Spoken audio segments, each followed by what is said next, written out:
had the worst mass shooting in American history. What are your thoughts on that? Well, you know, obviously the victims, you know, we have to, you know, be with them, stand with them, and we have to thank the first responders. But the tragedy is this is becoming a normal event. I mean, it's the most abnormal thing that is sadly becoming normal. And up until last night, the tragedy, the biggest mass shooting was at the Pulse nightclub in Orlando, which I think is less than a year ago. So we are, what is this? I mean, every few months it gets, the body count rises. Congress must act to restrict access to military-style weapons, to people who are mentally ill and unstable, to people who shouldn't have them.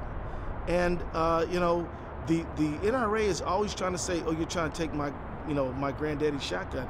That has never been true, and it's not true now. But we have to restrict access to firearms to people who shouldn't have them, and firearms that nobody should have unless you're a soldier.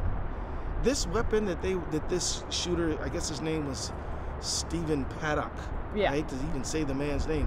You could listen to the gunfire and tell that this is a weapon of war that he is using against a crowd that is there to listen to music.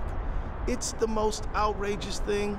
But you know, when you think about the shooting in Sandy Hook, Gabby Giffords getting shot in the face and her losing her staff, the mass shooting at Orlando, I mean, you know, the shooting at Exit sign, blocks away from my office. I mean, we are in a mad situation.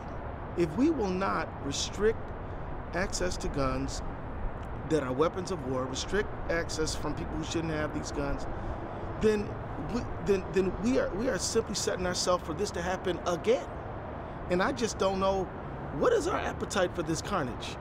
You know, most Americans have long since wanted to do something to restrict the access to these kind of weapons. But you know, there's a powerful minority who just hangs in there, and no tragedy is too bad for them to take action. Last time we had to take over the House floor. John Lewis led us in a sit-in on the House floor because we couldn't get our colleagues to act.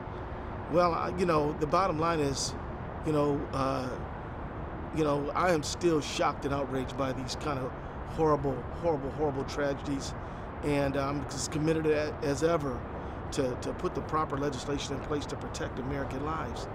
But we need 218. We need a speaker who will stand with us. And that's what we gotta have. Are you worried that the national attention is now going to shift from Puerto Rico, the outrage over the Trump administration's handling it, and now it's all going to be about Las Vegas? No, as you know, we were here this morning drawing attention to the tragedy in Puerto Rico. That we can do more than one thing at once. We have the bandwidth to deal with multiple problems at once. And look, horrible natural disasters that result in human tragedy like what's unfolding in Puerto Rico, we will unfortunately have to continue to deal with these problems, but we don't have to deal with all these mass shootings. We can do things to stop these. You may not be able to say stop a hurricane overnight, but we can stop the tragedies with these guns unfolding. And I'll simply say, no, we're not going to allow the national attention to switch. We're going to have to focus the national attention on more than one thing, which we are well able to do. Thanks, folks.